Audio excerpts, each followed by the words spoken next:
Welcome to the Rise to the Challenge podcast. Joined today, he's a type 1 diabetic, entrepreneur, founder of T1 Training, fitness coach. It's Matt Hornsby. How are you doing today, Matt? Hello. Thank you for having me.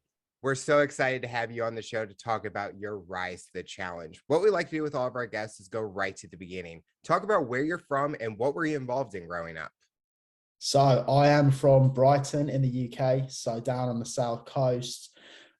Growing up, super into fitness, really into sports, things like rugby. That's pretty big over in England. And that kind of naturally transitioned into working in a gym environment from when I was very young. So I started working in the gym when I was like 18 years old, right through into my adult life, where it kind of became a career really. And yeah, that's when diabetes decided to rock up. With each of the areas in the UK, kind of like we have states here in the United States, is it fitness and sports big in your area compared to the other regions in the United Kingdom? Honestly, it was never really that massive. Like when I was growing up, I went to quite a sporty school, but it wasn't huge. But I think really sort of around about 2012 in the UK, fitness just blew up. Like all of a sudden, everyone was becoming a personal trainer. And, it was crazy. It was getting to the point where people would get a gym membership and then like 6 months later, they'd be a coach. And it was, it was so popular. So, yeah, I'd say it's particularly popular. It kind of spiderwebs out from London. So I'm about an hour away from London now. So that's kind of like, the main hub for everything. And really it just comes out from there. Yeah. Why do you feel everyone wanted to become a coach when fitness boomed in the area? Honestly, I don't know. I think it just became a really sort of like, I hate the word, but a really fashionable career to have. Everyone was all over it, like everyone wanted to be the big next, the next big fitness coach. And especially with things like that was the time where Instagram was really taking off. Everyone wanted to look good and everyone wanted to have a career around that. But, I mean, we're coming from the grassroots, like working in a leisure center, the real sort of like small time gyms before it came massive. And it's still huge now, really. You talked about rugby. What drew you to rugby? Do you know what? I think it was just one of those sports where I was quite big when I was a kid. Like I was quite fat, to be fair. And I was always quite like one of the taller people in my year. So when I was into it, it just sort of came naturally. Like the coaches all wanted me there because I could just, when I was quite young, I was just, good at running around and tackling, I guess. And that was it. But I stopped that sort of at the back end of my school years just because it was so physical. Everyone was getting injured and I wanted to focus more on a fitness-based career. And the two really clash. You know what I mean? You just can't risk injury when it's your career. I didn't get into rugby until I went to college, and our school was like the number one in the United States. But we also Really? have American football, which it has the pads, the helmets, and they're tackling each other. And then we see rugby, and it's like no pads, and it's kind of like Yeah. extreme. And you talked about the injuries, and I'm thinking that I would get injured after just getting tackled once out there, knowing my luck. Honestly. What did you ever have any injuries that kind of were severe in a way? No, I got so lucky. I think I was there was definitely times where I could have done, but I was always, quite cautious of it. And I had a relative, one of my uncles was, a few years down the line, really big into it. And he played sort of like county level. And I remember him getting tackled once and he was paralyzed for 3 days. And then it just sort of miraculously came back. And after that, it put me straight off. I was like, nah, okay, right. Seeing something like that, I just didn't ever want to go near it again. Do people go that hardcore at county level, like athletics, Yeah. like recreational, basically? Yeah. So hardcore. So he was from Wales originally, and they're renowned over here. Like, they're the real sort of like rough rugby lot. Us, when an English team play Wales, it's like, well, okay, be careful sort of thing. And yeah, I think it just really trickles down to county level still.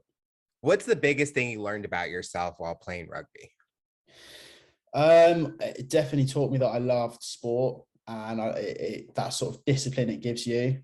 I think that it really sort of carries out into every other area of your life, because I started going to the gym really just to improve performance and just get better. get better in every aspect. And once you've started going to the gym, you just spiral into all sorts of different sports. And it just has that level of discipline. You know, you get up in the morning, you go train, you watch what you eat.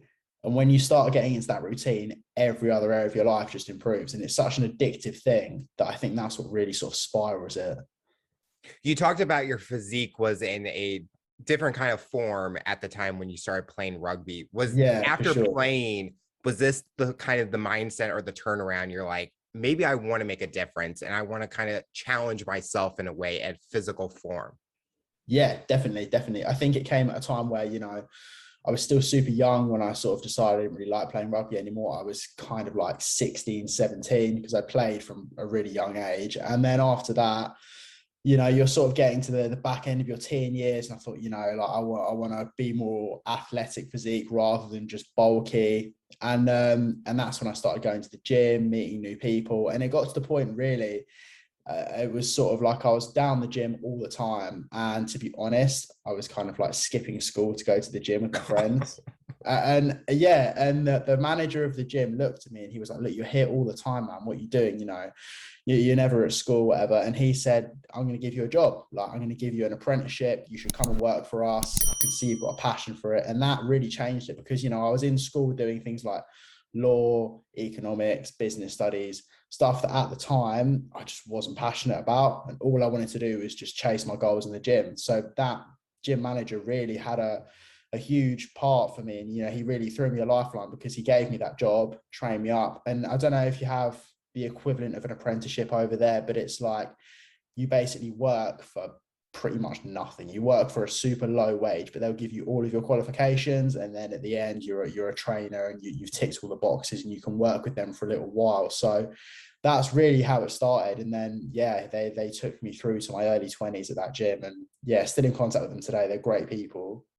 We have something similar with like internships. And I think we do have apprenticeships, but internships, sometimes you're getting paid nothing. And I've done Yeah. those internships with being in the sports field that I went through in college. And you're kind of like working 14 hours a day. And they're like, no, you Oh, can't go work and make money. You got to do this. And it's kind yeah, of yeah, like, unless you're giving me a job after, I can understand, but I didn't get a job yeah, after because they weren't hiring at the time.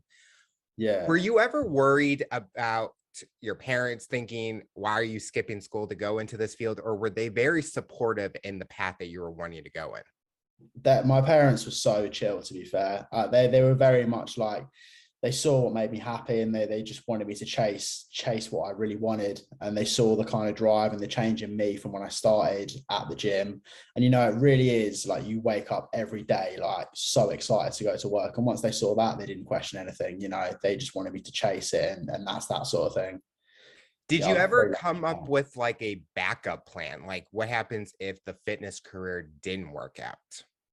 Not really, no. So I do a bit of security work as well. So I still do some security work now, just because even the nature of my business now, obviously it's fully online. I still can sometimes find time to do the odd shift. So yeah, I've always done a bit of security work on the side from when I was sort of like 23 onwards. So I guess we call that a backup plan, but it's still never really been the passion. Fitness has always been what's really, you know, driven me.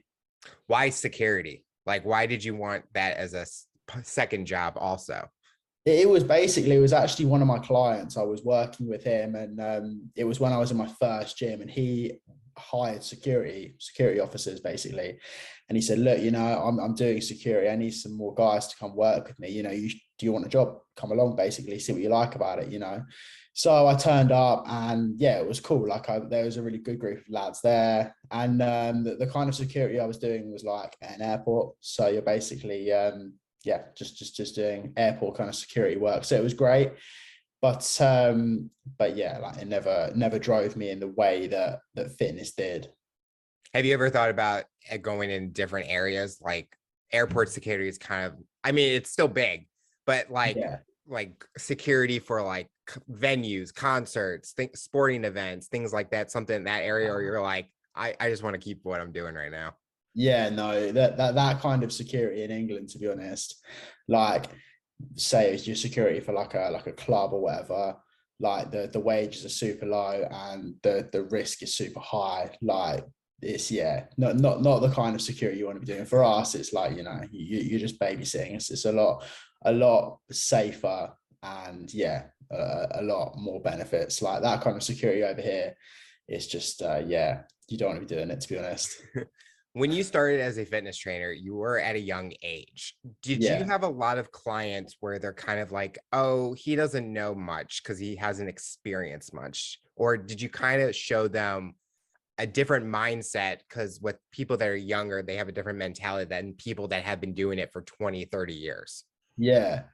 I think it was quite lucky in that sense of the environment I was in. We were all super young. So if you wanted a trainer in that gym, they were going to be below the age of 22, regardless, pretty much. So we were all kind of all in the same boat. There was such a young workforce, and the only older ones were the managers. So they would hand us down. Basically, they would say, look, you'd be working really well with Matt, or you'd be working really well with this trainer. So they'd really set us up with clients, which was fantastic on their part. They wanted to see us all do well. So they'd hand us clients and see how we got on with it. And if a client gave a bad report back to them and said, look, this guy's not so great, we'd hear about it, and that's how we'd learn, and that's how they kind of molded us. But I think there were definitely times where people would think like, well, this guy's really young, but you've just got to prove yourself in that sense. And when they get the results out of it, that's when their minds change. What would you say is your coaching style? Coaching style, I'd say it's very much just about communicating and linking with the people. Like a lot of coaches online, it will just be once a week, you'll do your check-in via WhatsApp, you'll get a voice note, maybe even just over text or email, and there won't really be that much communication. You won't build much of a bond with your client. Whereas every other week, I'll get on the phone to my clients and we'll have like a half an hour chat, and I'll say, look, what's been good? What are you struggling with? And I think it's really, I want my clients to be like my friends. Do you know what I mean? I really want to build a close relationship with them, because I think that's how you get the best out of people. Like if people just think that their coach is a bit absent or they don't really care, they're not going to confide in them when they really need something. And I think it's such a people-based industry that, you really need to build a good relationship with people. So I'd say getting my clients on side as my friends really is kind of how it's always been. I think that's definitely hard with nowadays with so many coaches out there. You just never know if you're just a number or a dollar sign, or you're actually getting the real authentic them. And I think that's what stands out. And just from the things that I've seen of you, I can definitely tell that is you, is where you're getting personal with how your clients think of you, or reviews or posting messages and things like that, is you care about them. When you're in a situation with a client and they are struggling, do you kind of put your mindset of what you used to be and kind of understand that path that you've gone that helps them get to their goals?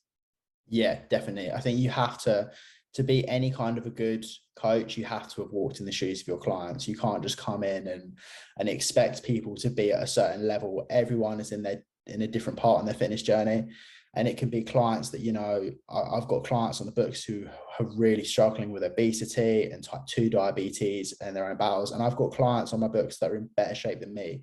And it's about completely putting yourself in their shoes. And you've just got to empathize. And of course, you've got to be good at what you do. You've got to know your staff. You've got to understand everything about it. But you can write someone the best plan in the world.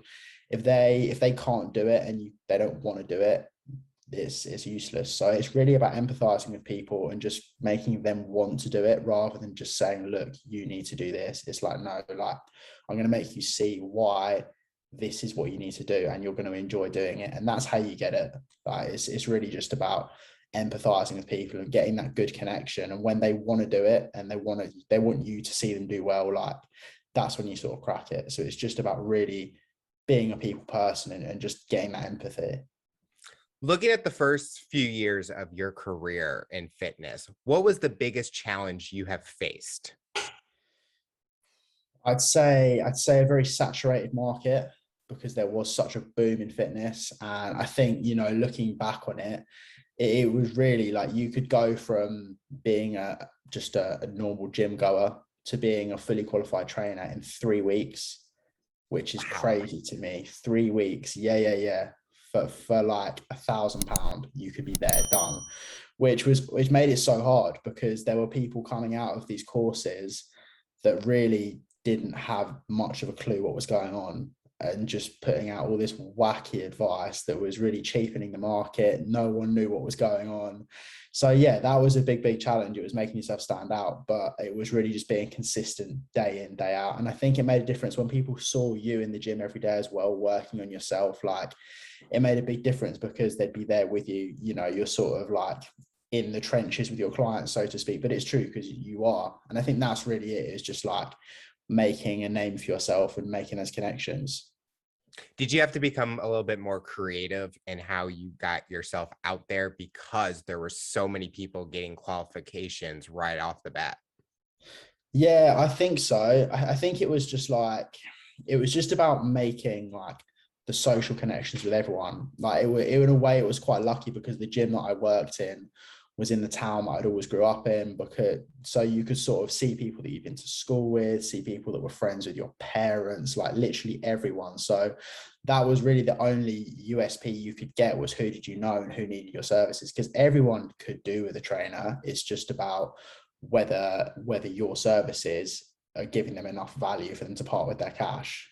And that was another challenge that we faced, is when you go through the whole apprenticeship thing, the gym you work for will say how much you charge, and they'll take a certain percentage of what you charge. So you can't even manipulate price to undercut other people. You're all charging exactly the same rate. So it's just about who do they want to go with, basically. So that was, yeah, it was definitely interesting, but it was all about just making the social connections. Was the fitness area a good financial for you? Like, did you ever have to worry about money? Okay. No, honestly, straight off the bat, it was, yeah, it paid badly at first. Like, we were on apprenticeships, and obviously you got to do like, you can become a personal trainer after 3 weeks, right? But there's a load of extras that you can do to make yourself more attractive to a potential client. So overall, you're doing like a year and a half of qualifications if you tick all the different boxes. And we were doing all of that and then getting paid exactly the same as the cleaners who were like hoovering the gym downstairs. Like, we literally get paid like exactly the same to the pound.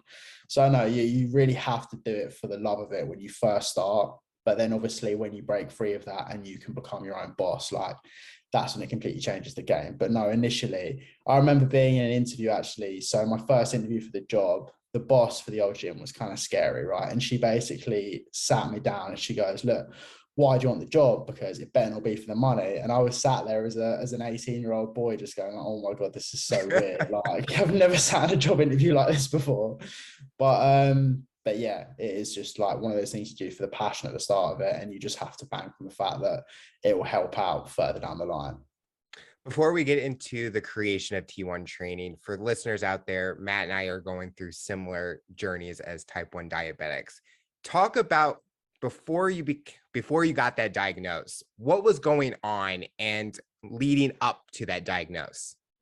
Yeah, interesting stuff, really. So I'd say before I got my diagnosis, I've been in the fitness industry for quite some time. So I'd already been a fully fledged trainer for like probably like 6 years.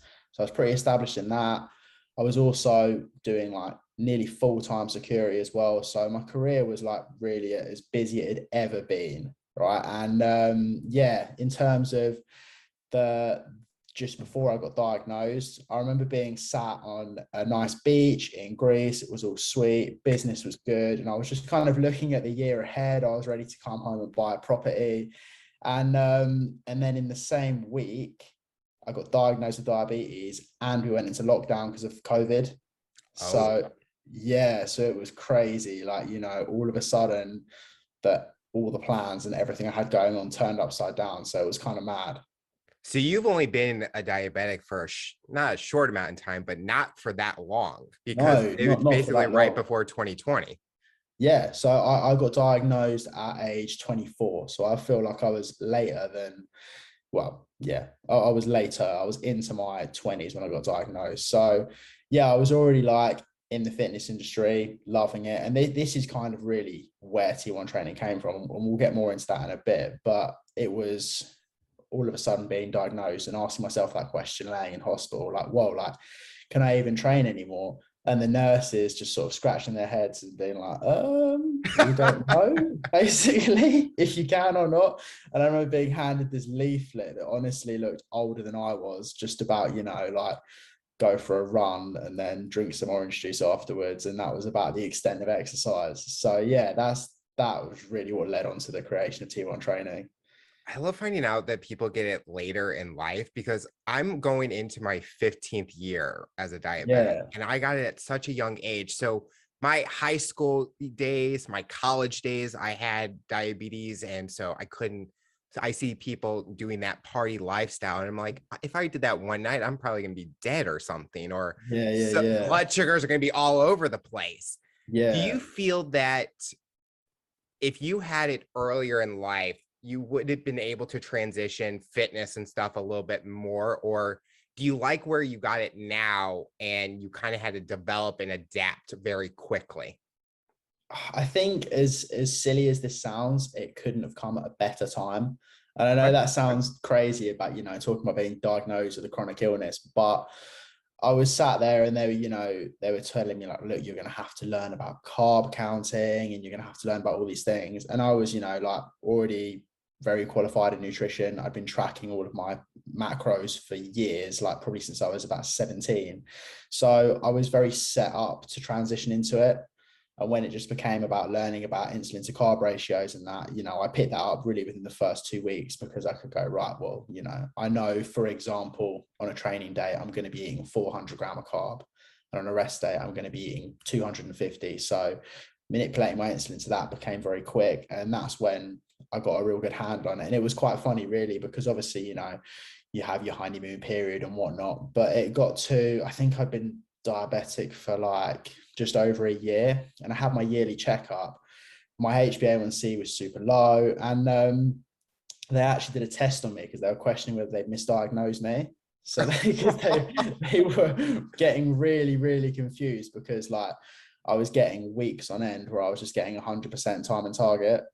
And yeah, it was quite funny. But they were asking me about, you know, like insulin to carb ratio and that, and my kind of protocol with it all.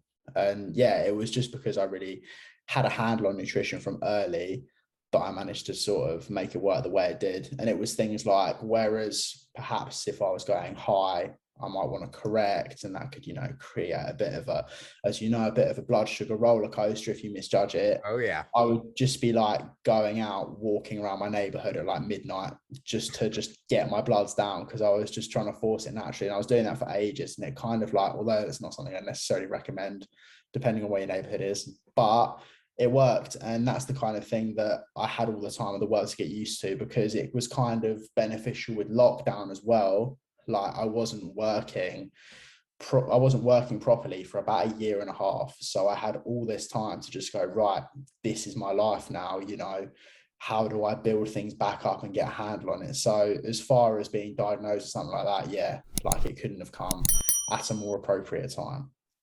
I think you definitely had an advantage with being in the fitness and counting, Oh, for because when sure. I was diagnosed, I'm 10 at the time, and I'm like, I'm gonna eat Yeah, whatever the hell I want. And completely. there was times where I still remember to this day, and I probably, people, the other diabetics are gonna think I'm stupid saying this.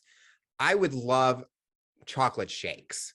Yeah, And I would drink one and I'd be like, oh, I had to do the syringe. So I'm like stabbing my leg and taking the insulin.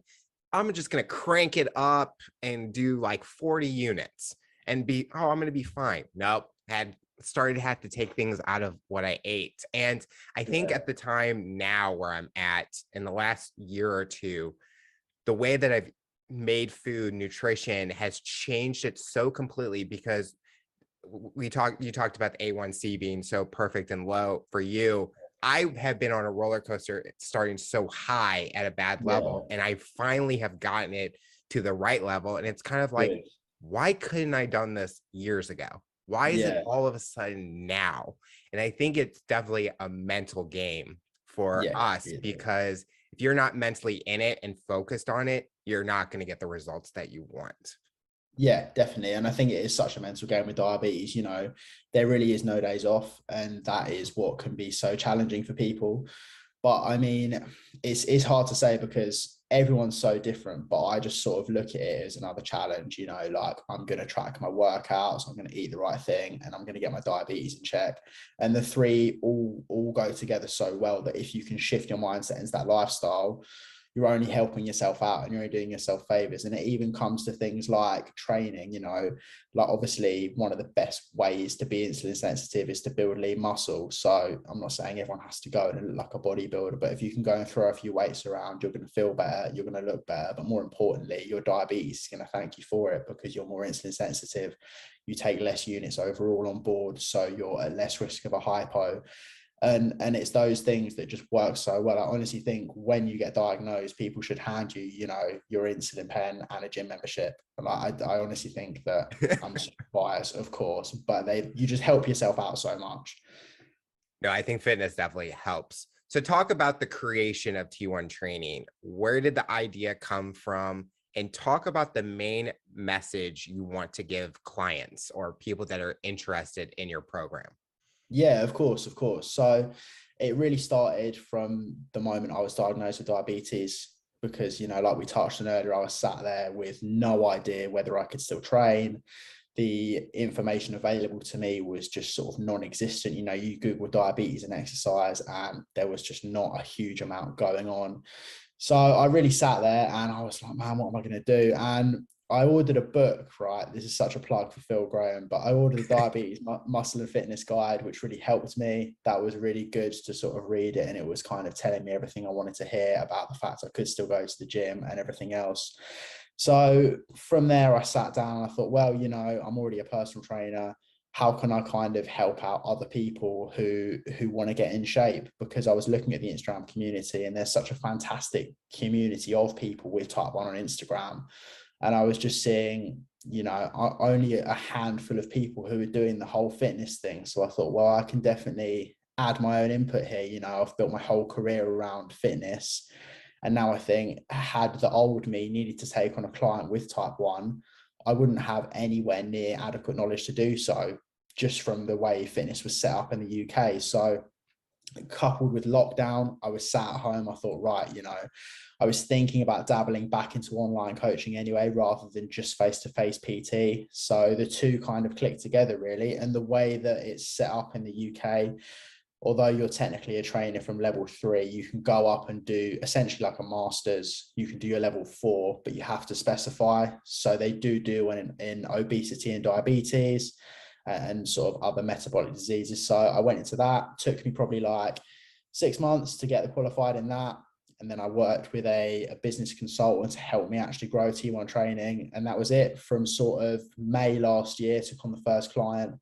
And that's when it really grew. Like I had a lot of support from everyone on Instagram. Like I've connected with so many great people, and that's where it's gone really. I mean, from the off, I had some fantastic people join the team, work with some people, like things that I would not have expected to face, challenges from just, working with other type 1s, which was obviously super rewarding, to working with people.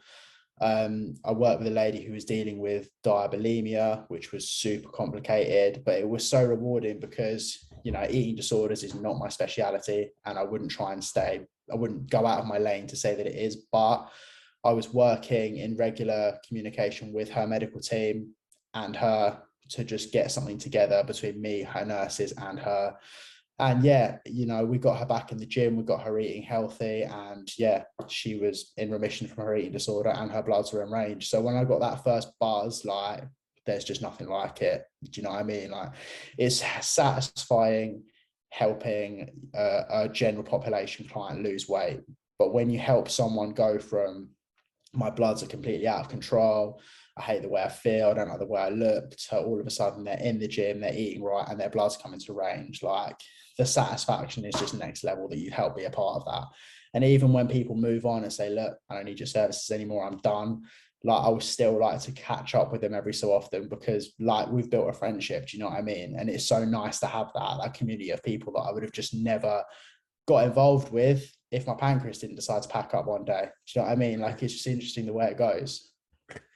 That I love how that story that you shared, because it shows that personal relationship that you have with your client where you're Yeah, talking to their doctors. A lot of trainers out there or coaches probably would not have done that. They wouldn't no, take the time out of their day to work that hard to help. And I think that client sees how much you care, and they yeah, enjoyed that you care so much and that you're willing to do anything. When you're putting together a program with a type 1 diabetic, knowing yeah. that every single diabetic is different and you can't take someone's exact philosophy and everything and put it on someone else, is that the hardest part for you? Because you have to see what does work, what doesn't work with that person, because you know what works best for you. You just Yeah. don't know what works best for that person.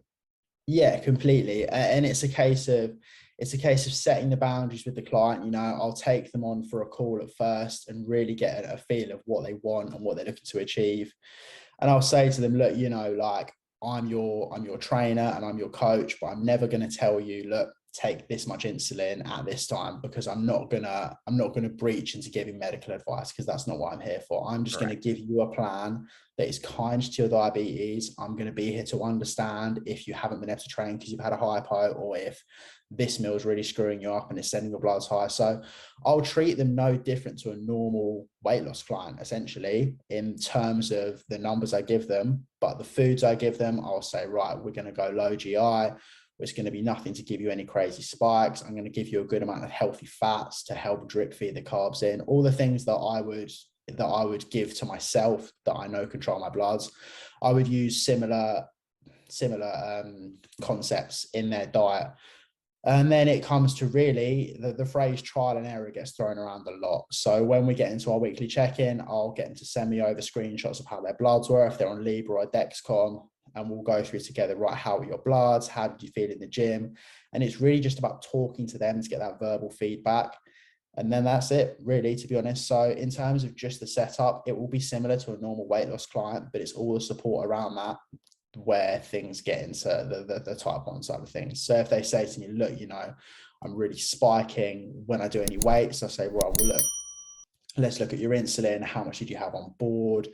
Then, potentially they're going to correct before they go to the gym. That's something that's worked for other clients, and it will bring them down into a nice range when they're actually training. Or I'll get others that will just drop low when they do exercise. So I say, look, you've got 200 grams of carbs today, allocate, I don't know, 50 grams of that to a nice hypo treatment, bit before, bit after.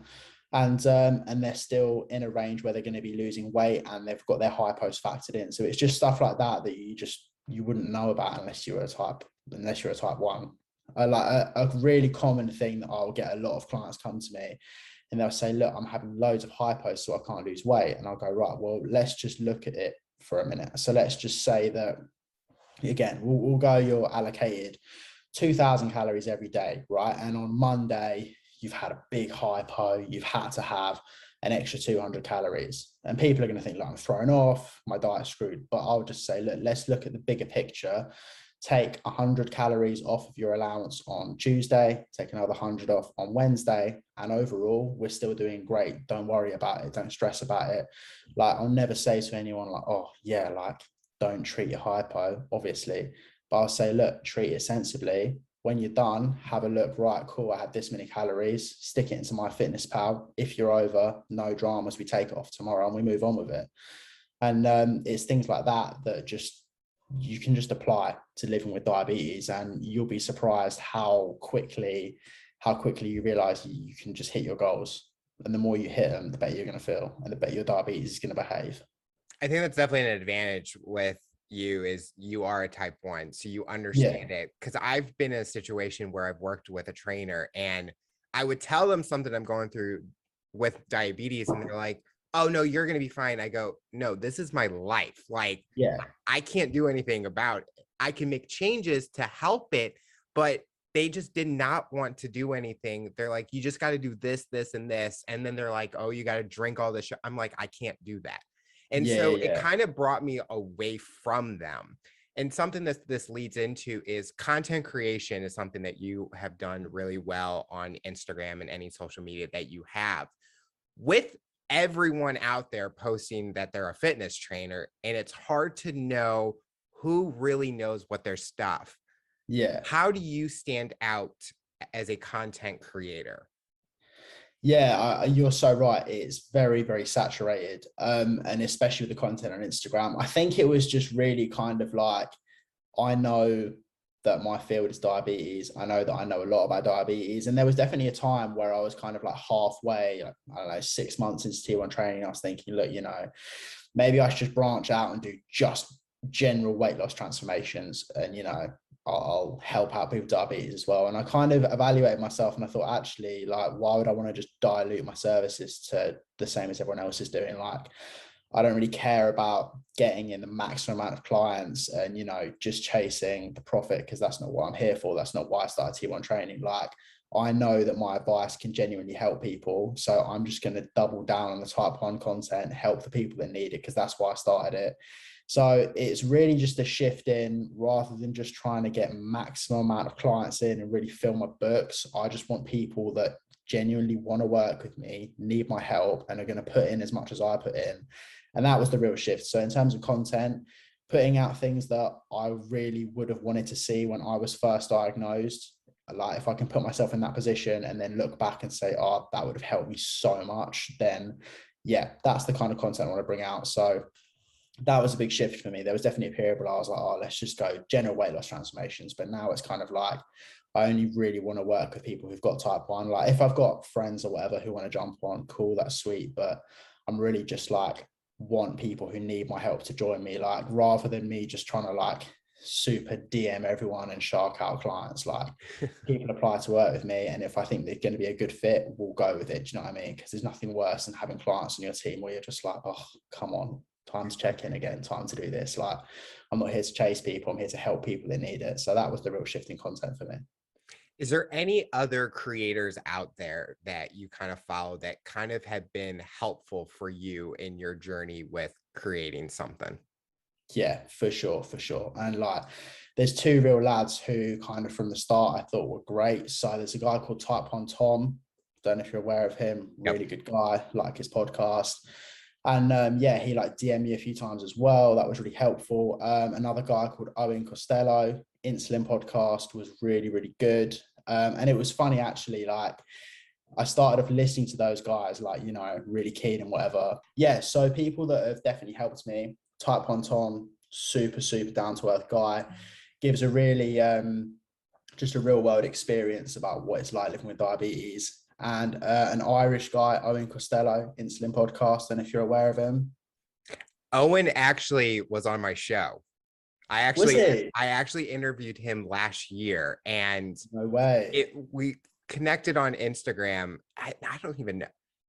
It's so hard. I don't even remember how, but we were doing the same thing like how we were, and just chatting, interacting and stuff. And I'm one of those people that with my show, I can relate and connect with diabetics a lot easier, because we're both going through similar journeys. And I love speaking to diabetics because it's so interesting to find out their past. And his story is he got it later in life also. And he's just been so cool and just connecting. And Type 1 Tom, I've actually been communicating with also. It's kind of like all 3 of you guys have been so great. And I think if anyone that's listening that are diabetics, definitely need to check all 3 of you guys out, because you guys get so personal with everything. And I think when I saw that you are connected with Owen, I'm like, oh, it's like a triangle, basically. We all know each other now. It's such a triangle, and it's a great community. And it's funny that when I first got diagnosed, my nurse actually recommended me Owen's podcast. So Owen's going to be buzzing about that. Yeah, my nurse recommended me Owen's podcast. She was like, there's some great podcasts out there. And I remember like, before I even started T1 training, like, you know, writing into Owen's podcast, being like, asking questions. And it's funny, fast forward a year on, I'm actually going on his podcast as a guest, like, in the next couple of months. So it's like, it's so cool how everyone's just part of that community. So yeah, definitely those 2 for sure. I think with Instagram, it's such a great, and especially during this time where everyone's at home, everyone's on social media and stuff, that you can Yeah. connect with so many people and learn so much. Yeah. Definitely, I look at your posts and I'm like, I didn't know that. I'm taking notes, writing it down, see how I can incorporate it in my life. And then like your training or the fitness stuff that you do, I'm like, what can I do to adapt it to my abilities? Because I'm not that built. I mean, I've been losing weight. I mean, I've been on a journey since last April and I've lost almost 50 pounds. And thank you. And it's just, I'm proud of what I've done. And I feel that there's a little bit more confidence in me. And I'm ready for that next step, still on that journey. But it's like you said, it doesn't end. I mean, even though it doesn't. We all probably looked at that article that came out about the guy who apparently cured himself, or I don't know if you heard about that story. And all these diabetics I'm connected with, they're all like questioning everything. And we're all like, there's no way this is true. Yeah. What's the biggest thing your program has taught about yourself? We feel that each step, each career path, we learn something new about ourselves. Is there anything new that you learned about yourself? I think, like my program, and to be honest, the whole like the diagnosis, because it all came so close together, being diagnosed, starting T1, like a crazy amount of variables in my life changed. And I think that what it's taught me is it's just given me a big shift in mindset. I mean, I've always been like a very, very driven person. And I think that's kind of like transitioned well into having diabetes because, like that I said to my doctor when I got it, I said, there's nothing I'm not willing to change to boss my diabetes. And that was just like, that fire was lit in me from day dot. And that's great. But I think that it gave me a real sense of mortality as well. I think a lot of people get that when they're diagnosed, especially, looking at it from an adult.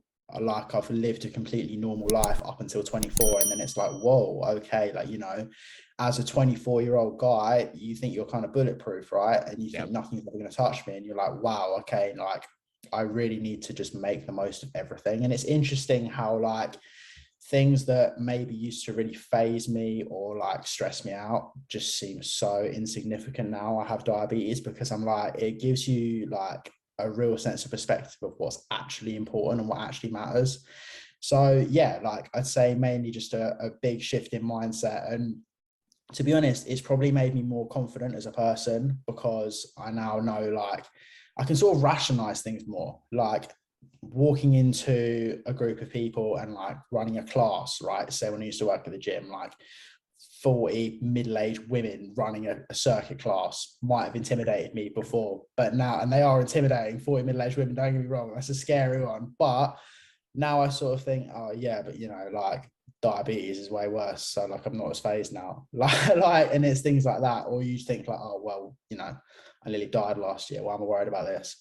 And it sounds so crazy to anyone who wouldn't get it, but it's like, yeah, that having that sense of mortality and being like, whoa, like I'm so lucky to be here now, like gratitude and mindset. And yeah, those are the two words that really pop out for me after the kind of experience of it. Fitness in your career has been a huge part of your life, but does it ever overtake your life where you don't get to enjoy being Matt and enjoying that life? I'd say there's times where we really switch on and it becomes the absolute everything, but those times are kind of short and sharp. So for example, like at the moment I'm in what I call off season, so I'm gaining muscle, I'm eating a lot more calories, and we can be flexible with that. If me and my girlfriend want to go for dinner, cool, no worries. If I want to go for a couple of beers with my mates at the weekend, as long as it's not every single weekend, no dramas. But like I've got a photo shoot in June, so from back end of February onwards, it's going to be like game time, and we're completely on the ball with it. So that's when it will take over, but it's in a measured way, if that makes sense. And then after June, it will be holidays, festivals, everything I want to do until the next time we come around to cut. Do you know what I mean? So yeah, it will take over for 3.5, 4 months, but that'll be it. Yeah. So are we adding model to your list of titles now with the No, photo? not like that. It's promotion for T1 training. So it will be and that's really just I wanted another challenge, and I didn't really fancy doing like a bodybuilding competition.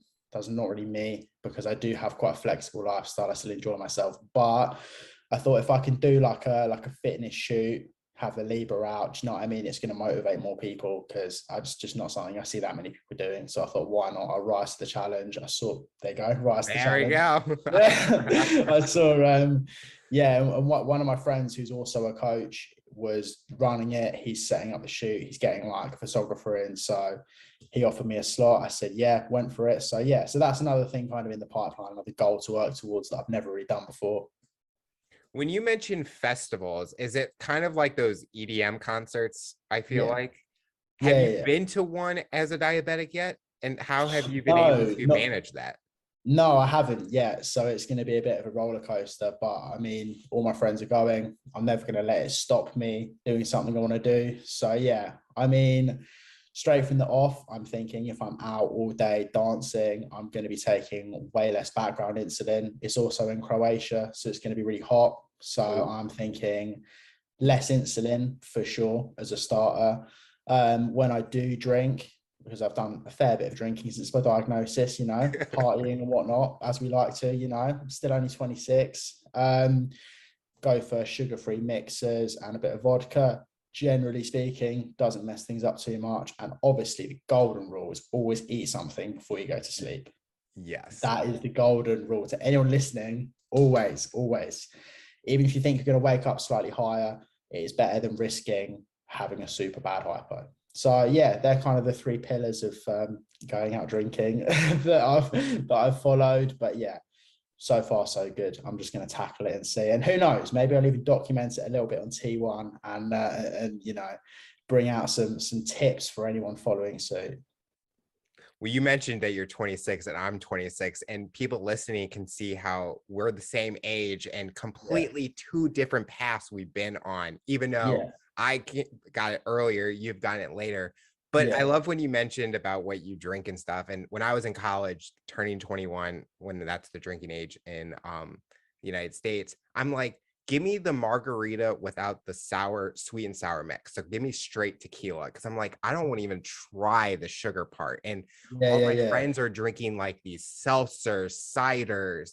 Give me like the basics things. And I've been one of those people where I only drink when I go out. Like, I don't need to drink when I'm at home alone. I'm like, just give me water or something, or a soda. Like, keep it simple. But I never let, and even my friends, I've never let diabetes not ruin my fun. I think people have noticed that I'm the same fun person that I have always been. I just have something that's wrong with my pancreas, basically. Yeah, absolutely. I don't let it stop me from what I want to do.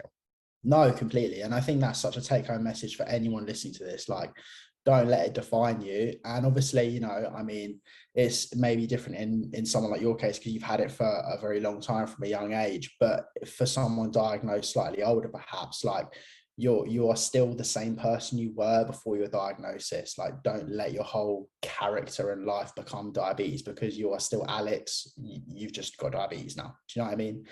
And yeah, like, just incorporate as well, like in terms of social situations or whatever. Like, all of my mates know about it, you know, like they were all there with me the week I was being diagnosed. I remember my friends being sat around the night before I went into hospital, and they're like, "Oh, you're fine, man. Just have a Monster Energy. You'll be fine. You're just feeling tired." I was like, "No, like, you know, there's something wrong with me, boys." And they just had no idea. And then I remember FaceTiming them from intensive care the next day, and they all thought it was hilarious. Like, you know, like, you just have to make everyone around you involved in it, and they have to understand it. And, you know, like, it's just one of those. If the people around you are cool, they'll get it and they'll be a part of it, and they'll make sure you're all right. You know, I'll literally have, I mean, I know you guys probably have Dexcom over there, but we have, I have a Freestyle Libre. So you scan your phone on it to do this, to do the check. And I'll be, you know, in a social situation out drinking, and my friends will come up to me and, you know, get my phone and scan it to check, because they want to know I'm in range. And that's the kind of people that you want to surround yourself with. I see. I always tell my friends, just ask questions. Like, if you ask, it doesn't bother me, because you're wanting to learn more about it. And I think I love your post where you're working out and you're always like talking about your Libra is like right here, and like, oh, it's gonna fall off or something. And I love that. had the can't talk today, Dexcom, and it just started scarring. Like, I'm like, how many more things can we connect to my body? Like, I Yeah. already have the pump on me. Now I have this. And so I've been taking breaks, but I see the Libra and I'm like, that's so cool that it just scans, boom. Yeah. And it's not bulky. It's kind of just a small little circle. And Yeah. it's amazing the technology that they create Oh, nowadays to help us become honestly. more flexible in what we do and kind of make it relieve the stress in a way. Yeah. Yeah, completely. And again, it makes me feel very lucky that I have had diabetes at this time and that there's so much around for us, and that, especially like that is readily available. Like, it makes you feel incredibly lucky, for sure. Would you change anything in your journey so far, or do you feel that each step you've taken has been perfect because it's taught you so much about yourself and it has gotten you to where you are today? Obviously, Yeah. you can't change diabetes because it happened No. and not in our control. No, but I mean, I wouldn't change any of it. No, to be honest, I wouldn't change any of it because it's allowed me to start my business that I probably wouldn't have started if I didn't have diabetes, because I didn't have that real drive. I didn't have that real USP. So it's allowed me to start my business. It's allowed me to connect with so many people that I would have just never connected with before. And that it's given me a real kick in mindset. It's made me grow up a lot. It's taken me from that early 20s, like being a trainer, but also being a bit of a party boy and just not really like focusing on that much, to like, okay, wow, really, it's time to grow up and focus on everything now. So yeah, like, I wouldn't change anything. I'd say that, look, obviously diabetes sucks sometimes, and that's always going to be the same, and that's part of it. And it's okay to accept that, but it's given me so many positive things that, no, I wouldn't change anything about it. And especially like the way it's helped me connect with people through T1 training. Like, people will look at like, oh, like, I'm a trainer and I'm a success because, I'm doing this much and I've got this many clients on the books. But for me, like, if I can work with someone for a little while and leave it and look back and feel like I've really made a difference, like, for me, that there's nothing else that gives me that kind of satisfaction. So yeah, and I just wouldn't have got that without diabetes.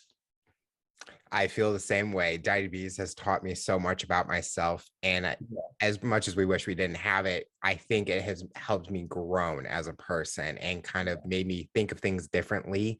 And because if not, I'd probably be eating brownies right now in the Yeah. middle of the lunch period. But now I don't have to do that.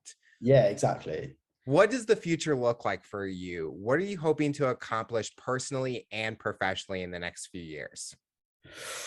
I mean, I very much don't plan more than sort of like 6 months ahead, because I think things can be so fluid, and that's what things like diabetes and COVID and everything has taught us. But in terms of T1 training, I just want to have 10 to 15 clients that are really, really invested in the service and that want to be part of it, that I'm vibing with, having long-term 6 months plus, So 10 to 15 people on the team that really want to be there, that I can help impact. I want to grow my socials just for a diabetes advocacy point. I want to really, really just spread the message and just help as many newly diagnosed people as possible see that diabetes can actually have some really positive aspects to it, and you can still achieve everything you wanted to achieve. So definitely those two things for the T1 side of things. But yeah, personal, I'm probably going to start a couple of other businesses. Like, now I've got this little taste for an online business, I'm definitely going to move into a couple of other fields with that. I'm really enjoying being my own boss. So yeah, for me, really just growing the socials, growing businesses, and just like making as many impacts to people as I can, even if it's from working with them on my coaching program or just them seeing my Insta and taking one little thing from an Instagram post. Like, yeah, it's just about spreading that net and just connecting with as many diabetics as possible. And it'll be nice now COVID's out of the way, if there's actually some, some in-person events going on. There's a few in the UK that kind of go on with Diabetes UK and JDRF. So definitely want to show my face at a few of those as well. And just make those connections, man. That's about it, really. The final question I'll ask you, for someone that's listening to this interview based on your journey and experience, what tips or advice would you give them to overcome obstacles, accomplish their goals, and rise to the challenge? Oof. I would definitely say even if you think there's a goal that is so big and so unachievable, just break it down into little steps, right? So just reverse engineer it. So say let's use diabetes as a prime example. You say, right, I want to lower my HbA1c, and you're thinking, wow, man, that's a big goal. Like, I'm not sure how I'm going to do it. Just take it back step by step, right? What do I need to go? Break it down into tiny, granular little goals, like one thing you can do every single day to move you that inch closer. And those little things will add up so quickly. And it's just the basic pillars that people can do to help them. So 10,000 steps a day, 4 to 5 resistance training sessions a week, track your calories. People spend so much time on TikTok and Instagram, just spend it on MyFitnessPal, and you are going to see such a change to your life.